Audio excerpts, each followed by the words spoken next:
After the success of the first Resident Evil, fans were waiting patiently for the sequel. After a scrapped version of Resident Evil 2, and also a director's cut to hold us over, in January 1998, Capcom gave us Resident Evil 2, a masterpiece in fans' eyes, and is also considered the best Resident Evil game by most fans. I myself disagree, but that doesn't mean Resident Evil 2 is a terrible game. It is in fact an amazing game, for sure. Let me break it down for everyone.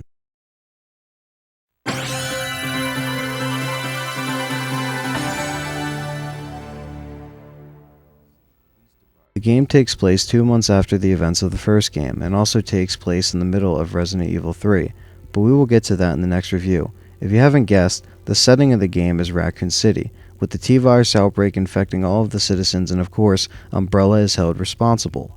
The game introduces 2 iconic characters of the series, Leon S. Kennedy and Claire Redfield. Leon is a rookie cop, first day on the job, and couldn't experience a better first day than finding himself in the middle of a zombie outbreak.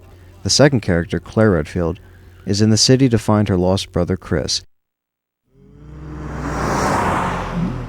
What's going on? I arrived in town, and the whole place went insane. The radio's out. You're a cop, right? Yeah, first day on the job. Great, huh? Name's Leon Kennedy. Nice to meet you. Mine's Claire. Claire Redfield. I came to find my brother, Chris. The game picks up when Leon and Claire run into each other after both being attacked by zombies for the first time. They find a cop car to escape and end up crashing due to a zombie hiding in the back seat of the car. Did you open the glove box? Sure. There's a gun inside. Better take it with you. Look out!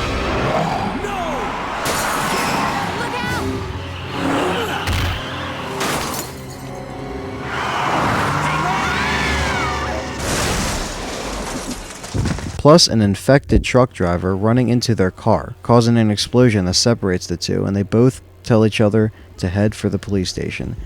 This is where Resident Evil 2 begins.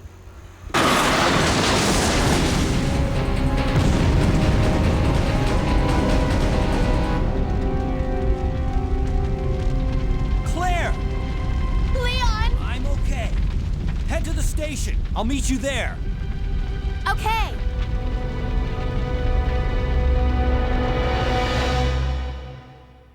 Now, depending on which disc you play, you can either take control of Leon or Claire first. It's really your choice. There are a few differences, but the Scenario A of both characters cover the same aspects with a few minor differences that I can't get into without spoiling. Scenario B is unlocked after beating Scenario A of either Leon or Claire, whatever you choose first.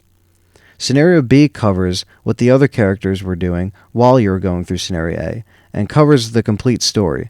Both must be beaten for the true ending. In this review, we will be looking at Leon A and Claire B.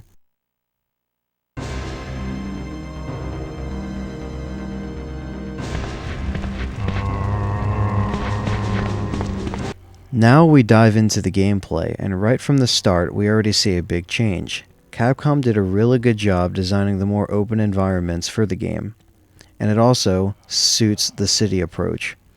There is also a higher zombie count than before, considering the setting. This increased the challenge for players, and in my opinion it makes the game more effective and gives it a higher scare factor.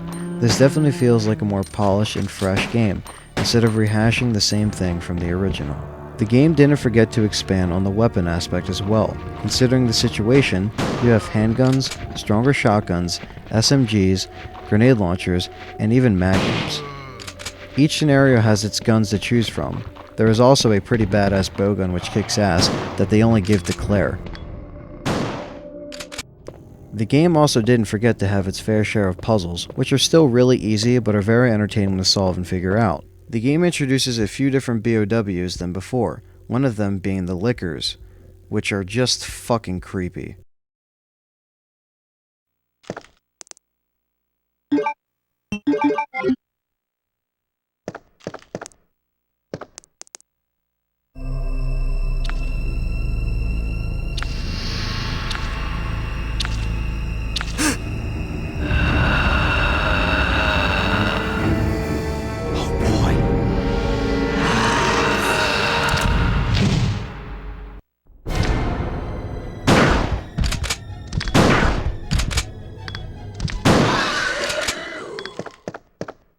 We can't forget William Birkin, who plays a big role throughout the game.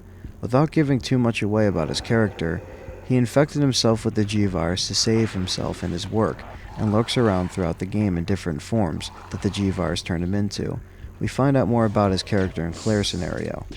There is also Mr. X, which is a big-ass motherfucker, kinda like Nemesis but not as cool, and he doesn't even have to run to make you shit your pants.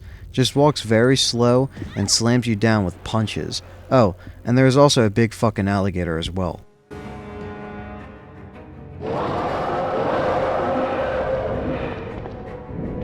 Knowing that there is more waiting around every corner this time makes the game very tense, and keeps the game entertaining at best. The characters of Leon and Claire developed very well, and the voice acting and dialogue this time around is better than the first. Leon's scenario ends up developing the Ada character, a girl he runs into while exploring the police station, and they develop somewhat of an odd relationship throughout the game. There's also Sherry, which is the daughter of William Birkin and ends up alone during the infection while running into Claire. Her character is also explained throughout Claire's story, and we get a little insight of her parents and how they are involved in the work of Umbrella.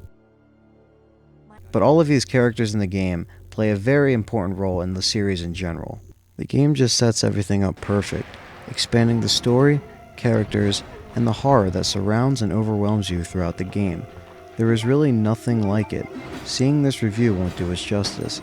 Capcom really didn't fuck around when it came to making a killer sequel, and they did an amazing job on pushing the envelope and doing as much as they could with the PlayStation back in 1998. This is a must-play for any Resident Evil fan, and you will appreciate the game if you have an appreciation for great survival horror. This is one of the best sequels of all time. What is this thing? Fire! Fire! You son of a...